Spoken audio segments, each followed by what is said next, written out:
Welcome to another episode of the Football Analytics Show. My name is Ed Fang, your host. And on this episode, I am actually really thrilled to have Bill Connelly on the show. He is a writer at ESPN, and he is a foremost expert in college football analytics and soccer analytics and many other analytics. Bill, welcome to the show. It's not the season can't start until we talk in August at some point. That's right. It has been many years that you have been kind enough with your time to come on, and I really appreciate it. Bill, let's just get into it. Georgia looks scary loaded this year. I feel like this is a team that was just kind of a couple breaks from possibly being a champion for a third year in a row. Tell me about this Georgia team, and do you view them as the national title favorite? Yeah, I mean, it's hard to, I mean, aside from maybe Ohio State, you really can't make a case for anybody else when we're talking about just who should start off as number one. Because we're talking about the preseason rankings and the projections that we all do. It really is just about who knows what's going to happen during the season, but it's just all about who's earned the spot here. And obviously Georgia, with their recruiting, with their recent success, with the pretty impressive amount of talent they have returning this year as compared to normal. But they were 3 points away from being unbeaten in 2023, like they were unbeaten in 2022. And they only lost Alabama in 21. They haven't lost to an active coach. Now that Nick Saban's retired, they haven't lost to an actual active head coach in college football since they lost to Tom Herman's Texas in 2018. So what? Yeah. No, I looked it up. He lost to Saban last year. He lost to Saban in 21. He lost to Saban and Dan Mullen in 20. He lost to Ed Ogeron and Will Muschamp in 2019. So you have to go back to the Sugar Bowl, that game where Bevo almost ate Uga. That was the last time Kirby Smart lost to a head coach who is still a head coach in college football. And where's Tom Herman again? Like, he's not exactly Florida Atlantic. So resurrecting his career as a head coach down there. And that was the game where Texas said, like, we're back, right? Yeah. In kind of this mocking way. That's right. He hasn't lost to an active head coach for one full Texas's back cycle. So, yeah, again, you can make a case for Ohio State being number one with what they return on defense, especially. But there are no obvious weaknesses here. They have to, there's some pass catching talent they obviously have to replace, but they return a couple of really exciting guys. And then he actually loaded up kind of on transfers in that area. Defense wasn't as amazing as normal when it comes to defending the run last year, but now they return most of their front seven. Yeah, I can't. It's hard to find any reason to think that they're not the national title contender, other than the fact that we have a 12-team playoff now, and that's that introduces extra randomness to the equation. I mean, it just introduces more randomness because you have to win. Well, I mean, if let's assume you're Georgia, you win the SEC, you get a bye, you're into the quarters already. So now you have to win a lone extra game. Yeah, you have to win. Yeah, one extra game where you're like a 70 to 80% win probability or something in that neighborhood, which, I mean, technically makes it harder. But that's they're number one here. And they faced a really weird schedule. Like basically the three best teams on their schedule, the three projected top 10 teams on their schedule, they all play on the road. Texas, Ole Miss, and Alabama. So that is tricky. If they lose all three of those, they might not get in, but they're not going to lose all three of those. They're going to win at least one of them. And so at worst, we're talking about a team that probably gets in as like an 8 or 9 seed. And then once the playoff starts, they're probably the best team in the field. They just have to win another game. Right. With Georgia as the favorite, I presume from what you said during that last section that you maybe see Ohio State as their biggest rival in the nation right now. Yeah, I think so. Their schedule is manageable. Obviously they do play Oregon, they do play Penn State and Michigan, but Michigan's at home, and Michigan's a complete mystery to me at the moment. So as long as they split with Oregon and Penn State, they're pretty safe from a general playoff or Big Ten title perspective. And they just have the best defense in the country. It's incredible thinking back to what we were saying about the Ohio State defense at this point last season. About their big mystery, big weakness, haven't been good in a while. It's dragged everything down. And then, they were number 2 in defensive SP plus last year. They returned almost their entire defensive line. And as a Missouri guy who watched Missouri play Georgia and Ohio State, Missouri's offensive line actually kind of held up against Georgia's to a certain degree. It got obliterated by Ohio State's defensive front last year. If Ohio State had been able to move the football, that game turns out pretty differently. So their offense is a known quantity, or defense, excuse me, and their offense was still mostly good. They have an insurance, at running back now. They have Quinshon Judkins in case Trevion Henderson. I still like Henderson more, but Henderson's always hurt, and now they don't have to worry about that. They have a really, really, really good go-to backup or go-to first stringer or whatever. It's just all down to Will Howard, whether he's good or really good. Because, last year Kyle McCord was good, but he short-armed a couple throws against Michigan, and therefore he was terrible, waste of space, worst quarterback at Ohio State in forever, and got sent away, basically. So now we get to find out if Will Howard's actually better. I do feel like that was the ghost of C.J. Stroud. They had one of the best quarterback prospects, of the past, of this generation, probably, given what he's done in the NFL. And honestly, and what he did Fields before that, Justin Fields before that too. Like it had been a long time since they didn't have a quarterback capable of making all the throws that most Ohio State quarterbacks make. Looking back at it right now, would you take Will Howard instead of Kyle McCord for Ohio State? I think so. It is funny. Like late last year, I found myself saying a lot, like all they need is a top 20 quarterback, and that's probably a national title game team right there. And then they went out and got like the 20th best quarterback in the country. So, because he has a streak to him where he'll throw some picks, he'll make some mistakes, he'll try a little too hard at times. He said all the right things here recently about like all I got to do is distribute the ball, look at all these amazing weapons, and he's not wrong. But it's going to come down to like 2 or 3 throws against Oregon, 2 or 3 throws against Penn State and Michigan. And if he makes those, everything's great. And he was wonderful and all that. He's mobile. He's a much more mobile guy than Kyle McCord. I guess they have enough interesting backups that they can afford to run him a little bit, because that's always injuries are a little bit of concern if your guy's running too much, but he offers plenty. I just don't think he's got his arms really all that much better than McCord's. And it's going to come down to Oregon and Michigan, basically. Yes, for sure. You did mention that Michigan is a little bit of a mystery to you. I do want to ask you about that. They're kind of not a mystery to me in the sense that I think they're going to be good at everything except throwing the football. So tell us in what sense Michigan is going to be a mystery to you. Yeah, that is a pretty important thing to be good at, generally speaking. But it's just, just kind of caps your ceiling, honestly, right? Like, yeah, I think their floor is pretty high.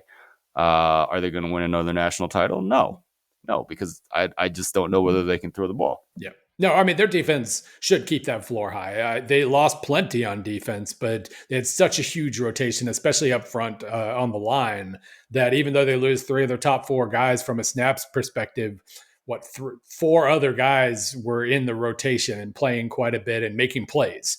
Guys who didn't get a lot of snaps, like Derek Moore was at 397.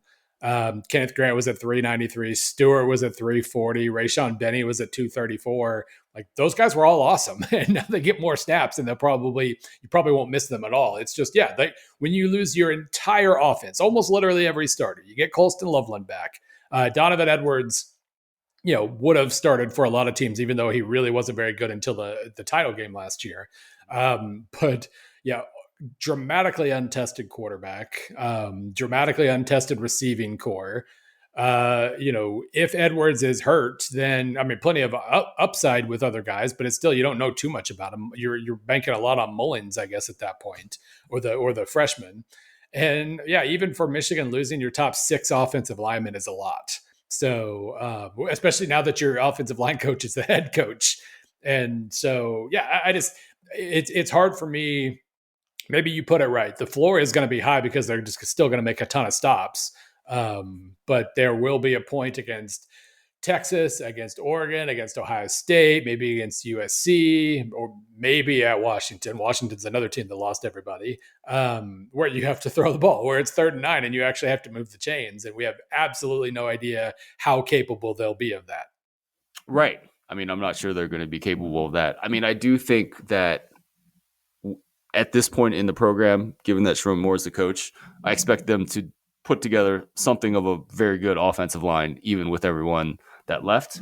And I think that does mean that they're able to move the ball on the ground, which is going to be good enough against most of their competition on their Right. schedule. Clearly, as living here in Ann Arbor, I do not expect to go down to the Horseshoe and win again. But I think it should be a decent season. So Yeah, I mean, if you, it's all where you set the bar. I mean, they're what 40-3 the last 3 years. That's a really high bar. But if you come into it realizing like, yeah, it's a brand new offense, brand new head coach, just brand new day, and maybe we're only a top 10 program now. Top 10's good. Top 10 is most yeah, teams would take top 10. So yeah, absolutely. Bill, I really wanted to ask you about Luke Fickell. He had an incredible track record at Cincinnati, did things that you're not really supposed to do at Cincinnati in terms of making the playoff, had some incredible defenses. He goes to Wisconsin, and, I kind of expected more success last year. Didn't really have it. Bringing in a new quarterback this year, what are you expecting for them in year two, Wisconsin and Luke Fickell? yeah, I mean, this time last year, it was, he's bringing in Phil Longo to run tempo and pass a lot more and all this stuff. It felt like a huge change, and what it turned out was it was a huge change. And the quarterback situation wasn't settled, and they were merely solid. They weren't bad. I mean, this is still a team that defended really well, played good special teams, still went 7-6. There are worse fates than that. Still ranked 29th in SP Plus. I don't even know if SP Plus is capable of ranking them outside the top 30. Like SP Plus loves Wisconsin almost as much as Ken Palm's numbers used to love Wisconsin. But Interesting. but yeah, I mean, their defense was fine and should be very good again this year. I think. I guess they lost quite a bit on the defensive line, but they've got all the linebackers they need. Secondary should be good, and it's just whether they can actually throw. Tyler Van Dyke is, when he was a redshirt freshman at Miami and he was in kind of an up tempo, one read and go kind of offense. He looked really really good, and then he ended up in Mario Cristobal's conservative, way too complex sometimes offense, overthinking everything, and he didn't look as good. So I think bringing him back to more of the offense where we know he was solid, that made a lot of sense. He's got an experienced receiving core. I think everything points to them being better offensively, even if they're not amazing offensively. And that to me that points to top 20 30 program and probably 7-9 wins. That's maybe the bar. Maybe Wisconsin fans still hold the bar a little higher than that, even though I guess they've only won 10 once in the last 6 years.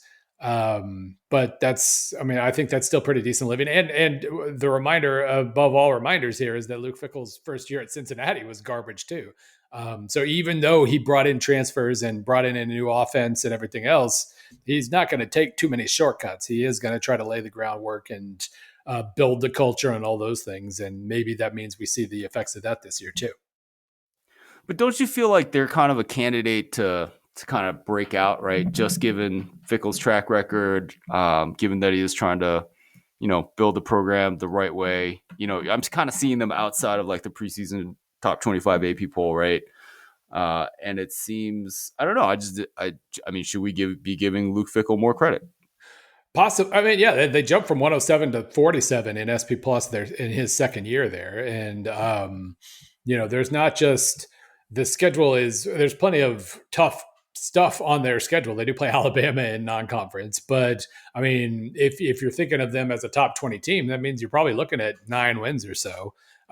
So yeah, I mean, I think SP Plus has them 26. That feels about right to me. Anywhere in the 20-30 range feels right, with the understanding that a couple teams are going to take second year leaps, and we never quite get those right.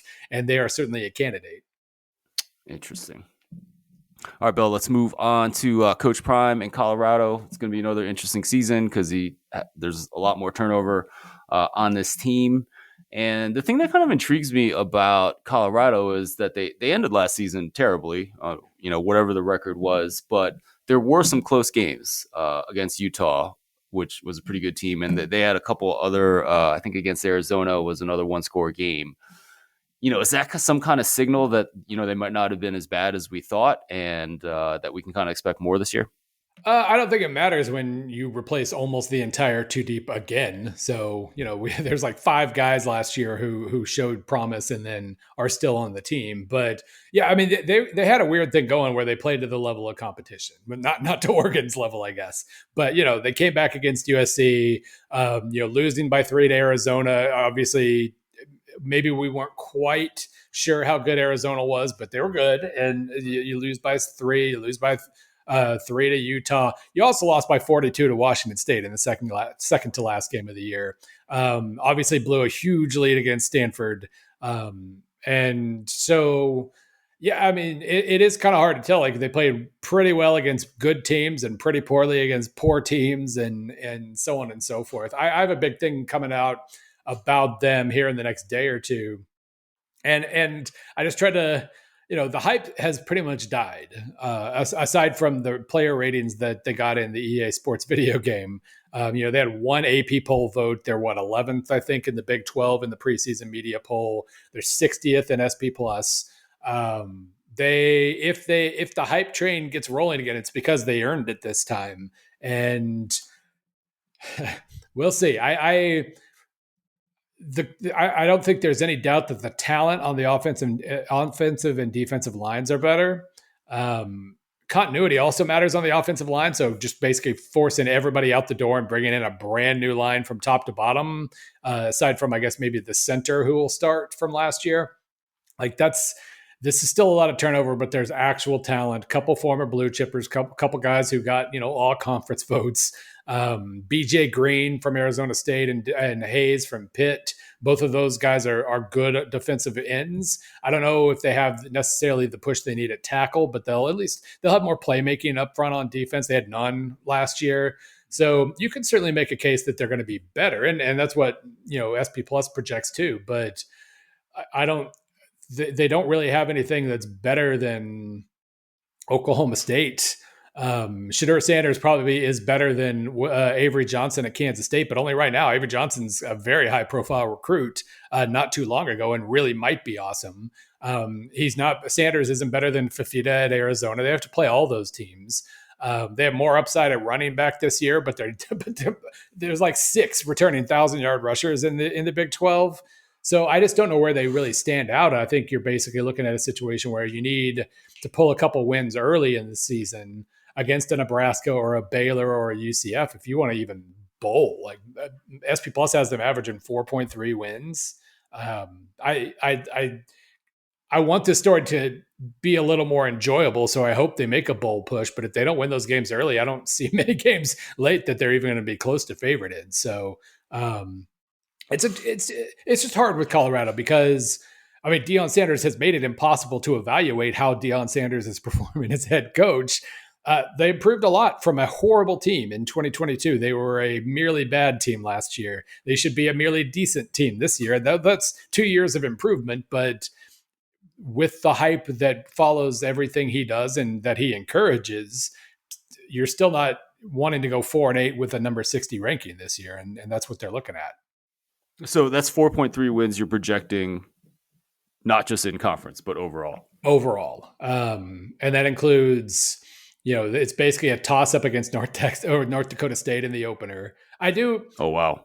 I think North Dakota State, like my SP Plus projections are based more on history than like FBS because I don't have as good like returning production numbers for FCS. I do think North Dakota State has trailed off and is replacing a reasonable number of pretty important guys. So there's a chance they're just not as good. But if they're as good as they were last year, this is a toss-up game.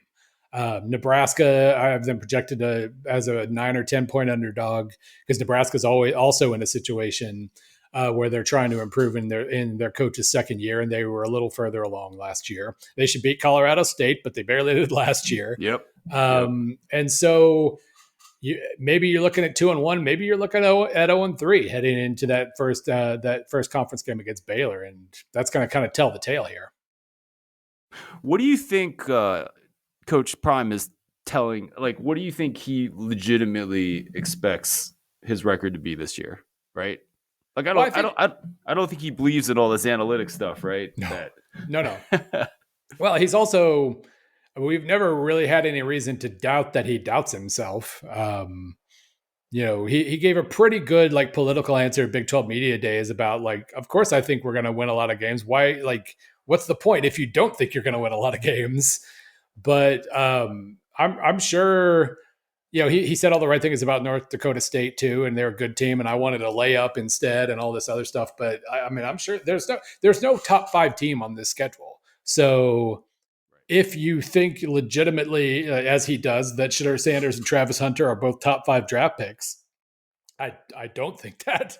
But if you think you have two top five picks on your team and better lines, then he's probably thinking he's going to win a lot of games, and it's not out of the realm of possibility, but it doesn't feel all that possible. Interesting. Awesome. All right, Bill, how about a surprising prediction for the 2024 college football season? Like surprising, like what my numbers say is surprise, like that might surprise people, or just what like me taking a shot at something bold. I don't know. How about both? Give us both. Give us one of each. Yeah, I think people. One thing I've found myself talking about a lot lately is A&M. SP Plus. I have A&M at number 14.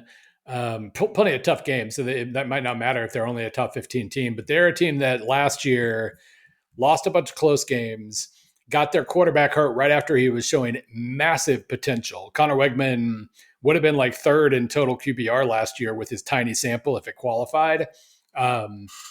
He was looking fantastic. I think they were really close to being a perfectly like a solved team last year, and they might have gotten lucky in the fact that they were unlucky and fired their coach for $11 cajillion dollars, and then brought in. Mike Elko's track record isn't all that long, but he was awesome at Duke, and I think he's exactly the type that could succeed at A&M. He inherits some really, really nice defensive personnel. And of course, he brought in a ton of transfers as well. So they have plenty of depth, plenty of competition. If Wegman stays healthy, I think he did a decent job of upgrading their receiving core. Obviously, they just lost their five-star sophomore running back to injury, but they've still got plenty of guys there too. It just feels like this is a very talented, very deep team. And if it's more well coached than what Jimbo Fisher could do these last few years, then why isn't that a top 10 team right there or borderline? On paper, top 10. You still have to play Notre Dame and Missouri and LSU and Texas and plenty of other good teams. So maybe even as a top 10 team, you're going like 9-3. But it feels like this is a team that has a lot going for it, and my numbers kind of back that up. So you think Mike Elko is a good fit there? I think so. I mean, he's been there, so he kind of knows what he's getting into. That's part of the battle in and of itself. But even beyond that, he was a very good defensive coordinator at lots of different types of schools, and then he goes to Duke, inherits a team that had fallen off dramatically, and immediately flips them around to being top 40 or so. So, like 2-year sample isn't all that great, but I like what I saw in a lot of different ways from him, and he inherits a very, very positive situation, I think. Do you think anyone can really be the coach that the Texas A&M fan base wants him to be? Why? Because they haven't won a national title in like 85 years. Yeah, something like that. I mean, they guess 8 to 9 wins a year doesn't really cut it, right? So I think you can make a case that that's the level of the type of program that is going to benefit most from a 12-team playoff. The A&Ms, the Penn States, the teams that have tough schedules and never quite are better than the best team in their conference, but can win plenty of games. I do think they're in a good spot in that regard to go 10-2 a decent amount, especially now that they're not in the SEC West anymore. And, the range of scheduling difficulty in the SEC is dramatic. I mean, just look at Florida and Missouri's schedules. But when you have the right schedule and the right level of experience and everything else, I think you're going to be more than capable of posting a very big win total on the board at A&M. So, yeah, I mean, obviously the expectations, the culture, everything is very unique and weird there. And as with Texas until last year, they almost always seem like they have a higher ceiling than they actually show. But just, first year head coach is a pretty good situation to be in. It worked really well for Kevin Sumlin, worked relatively well for Jimbo. I think he's going to get a lot more forgiveness from the fan base, and he's probably going to win a decent number of games. So that's a good place to start. It is a good place to start. I mean, Kevin Sumlin had Johnny Manziel that first year, though, right? Yeah, he inherited. Yeah, I actually, when I wrote about A&M in my SEC preview, I compared 24, or I guess 23 A&M to 2011 A&M. That team went like 7-6, but they were top 15 in SP plus. They've lost a ton of close games, and they were just about awesome. And Kevin Sumlin got handed the keys to a really, really good Ferrari, and then also he had Johnny Manziel waiting for him as well. So he inherited a good situation. He brought in new energy and took off with it. And obviously, I'm not going to say Wegman's Manziel. Nobody's Manziel, but Wegman could be awesome. He was a better recruit than Manziel, and he could. If that little sample we got last year was a sign of what he'll do in a bigger sample, that's a good place to be again. Excellent. Did you want to share with us kind of a non-analytics surprise prediction? Because I love those too. I think this isn't all that much of a surprise if you follow it, but I do. There are about 10 teams I can talk myself into winning the Big 12.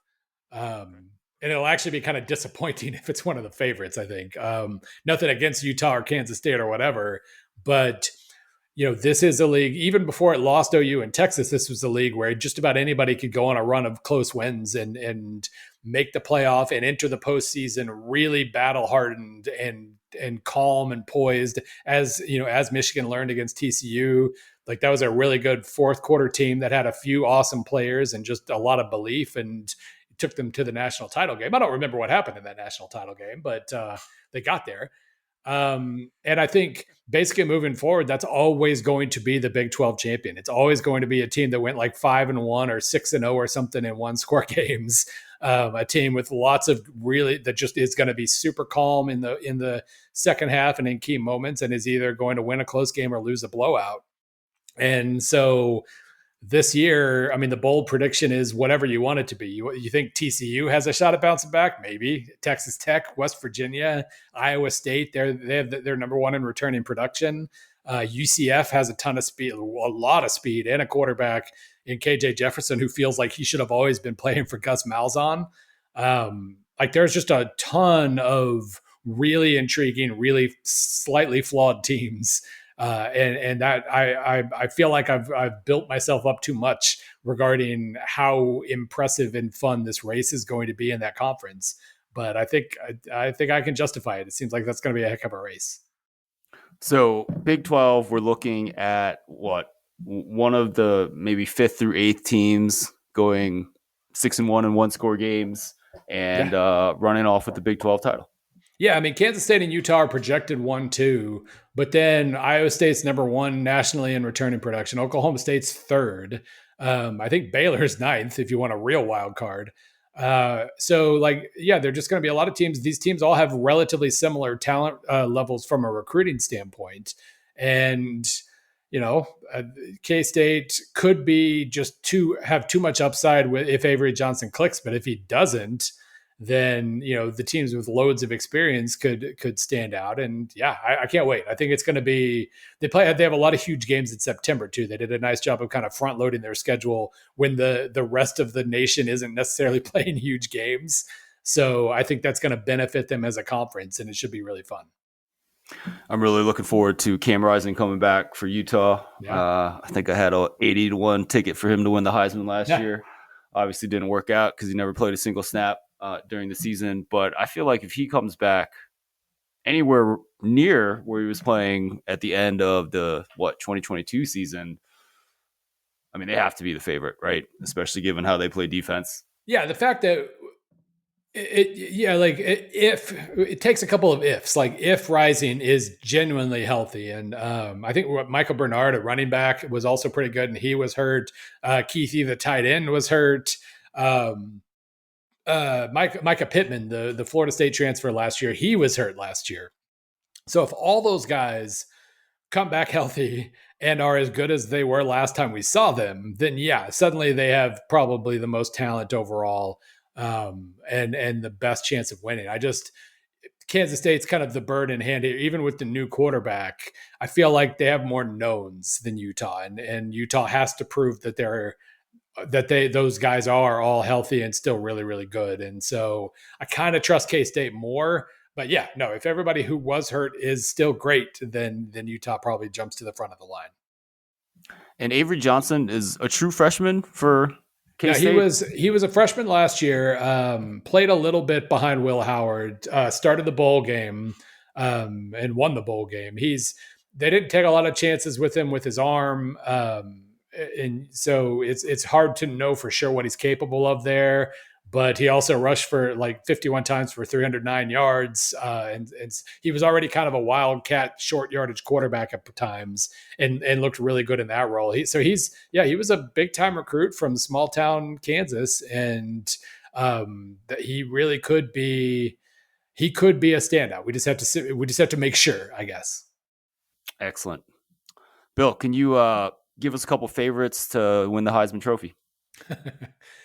I mean, it's the Heisman. So basically, like, pull up your odds list and just like cross off the first 10 guys on the list, and then First figure out 10? who. Well, five at least. Okay, 5. Yeah. Okay. Yeah, we can And throw out then the yeah, first figure 5. out who you like the most after that. It's always going to be, you know, when in doubt. Like, there's not an obvious candidate. There are rarely obvious candidates, but when in doubt, just look at the quarterbacks of the teams you have projected really high.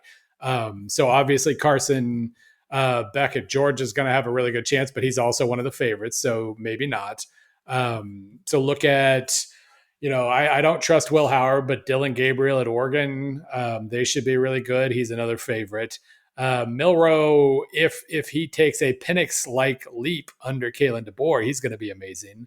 But if you're looking for like guys with actual like odds you don't mind taking on, like Drew Aller has one of the best offensive coordinators in the country at his disposal now. I'm not putting any money on Drew Aller, but that it wouldn't be a surprise if the kind of the motion and the easy yards that Andy Kotelnicki steals in his offense, that could make everything flow a lot smoother on offense at Penn State. So maybe that makes him worth a shot. I mean, I'm pretty sure you can get Alex Orji, pretty good odds on him if we think he's going to be anything at all, and they're going to go 11-1. But yeah, I mean, that's kind of how it's hard to, even though quarterbacks don't always win it, it's hard to look at past the quarterback position for the most part. And all those guys are going to probably put up, Orgy aside, maybe those guys are going to put up big yards and do interesting things, and that makes them pretty good. I'm all for Luther Burden making a run, but he's a receiver, and so it's hard to necessarily trust that he's gonna that everything's gonna come together there for him. Wait, Luther. At Missouri. Yeah, Got it. yeah. I see. Let's go over a couple of those players. So Jalen Milroe, I think, is interesting. I'm not sure Kalen DeBoer made Michael Penix. He was pretty good at Indiana. With Kalen DeBoer. He was good when Kalen DeBoer was his offensive coordinator at Indiana. True. Yeah. And then he was lost in the weeds and then came back and got healthy, and it all came together. No, Milroe in general, it's hard for me to remember another quarterback who did everything so great or so poorly, if that makes sense. Right.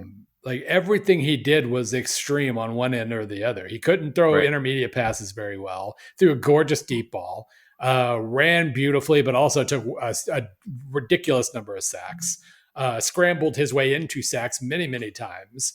So, I mean, I think if they can just get him a little cleaner on the shorter and intermediate passing and kind of save his legs for key moments, I do think there's a lot of potential there. His receiving course brand new. Kobe Prentice caught 18 balls. He's the returning leader. You get Jeremy Bernard from Washington as well. He's pretty good, but it's hard to. It's really like betting odds versus logic are always going to be a little different in this regard, because I have a lot of reasons to doubt Milroe, but from a raw ingredient standpoint, it wouldn't be the most surprising thing in the world if he had another gear to shift into. I certainly agree that he has all those raw ingredients to be great. I just feel like he's one of the slowest decision makers I've ever Yeah. seen, and I don't know. That feels like a hard thing to coach up, right? Um, so Yeah. I don't know if that means like he's got a ceiling, but just watching the game against Michigan, it just seems like he takes forever to make up his mind, right? Which is why you take the extra sacks, right?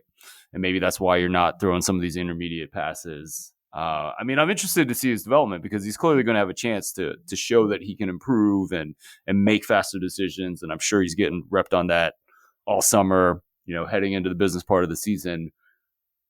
But I guess I'm just not sure that how much he's going to improve. No, and I mean that's completely fair. And I mean he 32% of pressures last year turned into sacks with him, which is about as high as you'll ever see. Like Shedeur Sanders, like it drove me crazy how much he held onto the ball too long and made a lot of his own problems. He was at like 22%. So yeah, I mean he and that's something. I mean, I trust the coaching he's getting now.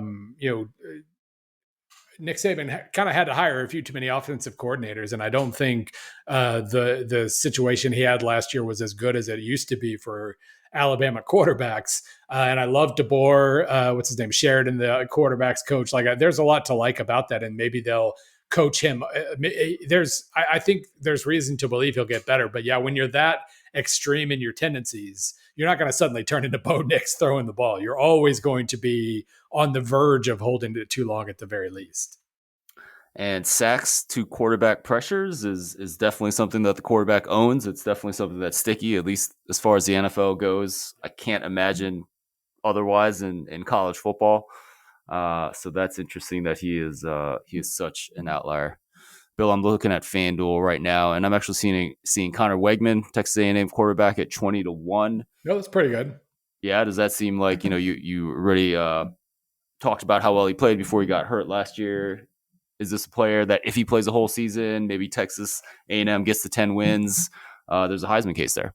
Yeah, we'll see how much they throw the ball. But I mean, with their running back situation and injuries and whatnot, maybe they do need to throw the ball a decent amount. So yeah, I mean, that's pretty good. If we just cross off, I just pulled up ESPN bets because I'm a company man, ESPN bets line. And if we start looking at everybody who's plus 2,000 or more, I don't love Cameron Ward at plus 2,200. He still plays for Mario Cristobal, so I'm going to cross that one off. But Garrett Nussmeier is at plus 2,200. It would not surprise me if he's able to put up pretty gaudy yardage totals. Among other things, their defense will probably improve, but it'll still be probably iffy enough that he has to throw a lot, and they can't just go cruise into fourth quarter shutdown mode. So his stats are probably going to be pretty good.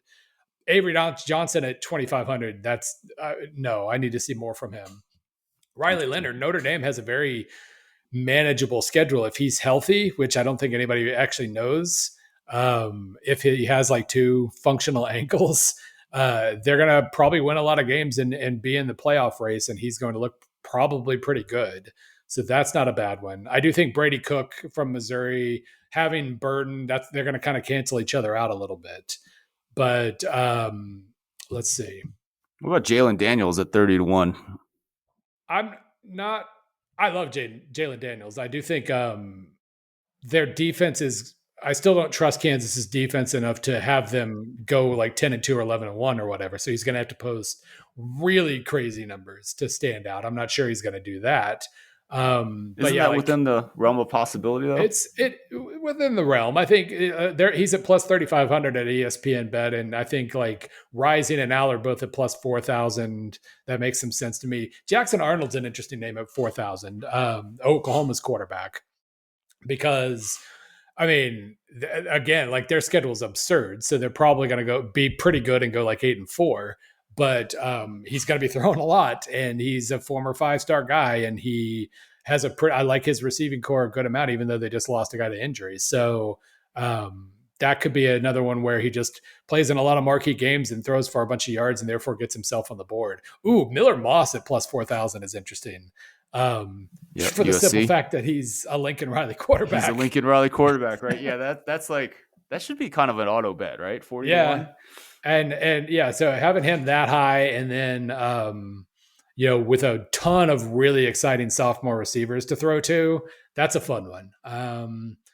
Travis Hunter is going to be a name. If you think Colorado's going to be even decent, he's always going to produce the most unique stat line in college football. So that's interesting if you think Colorado's worth anything. Scrolling further and further down, Trevor Etienne at plus 7,500 is interesting because he's now going to be Georgia's running back, and his upside is pretty immense. Interesting. I'm thinking Jeremiah Smith at plus 10,000. Probably not worth it. He's obviously going to be good, but when you don't trust the quarterback yet, and he's not even going to be the number one receiver, that seems like a tall ask. They love him down in Columbus, though. Oh, I'm sure. Like, I saw all the highlights from spring. Like, he's obviously going to be awesome, but maybe not as a true freshman Heisman winner. Right.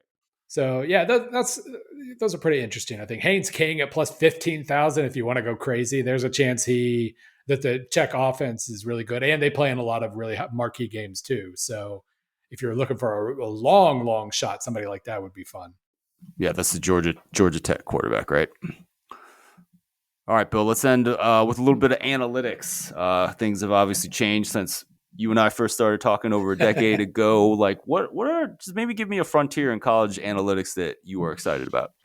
Well, I do think like the biggest area for development, actually, I was going to say development is always kind of a frontier that interests me, but actually I'm going to go slightly differently. I do think with some of the tools out there right now for stats bomb kind of stuff, I've known the stats bomb guys for a long time. The ability to link kind of higher level stats with video and everything else in a tool that can be used for the portal.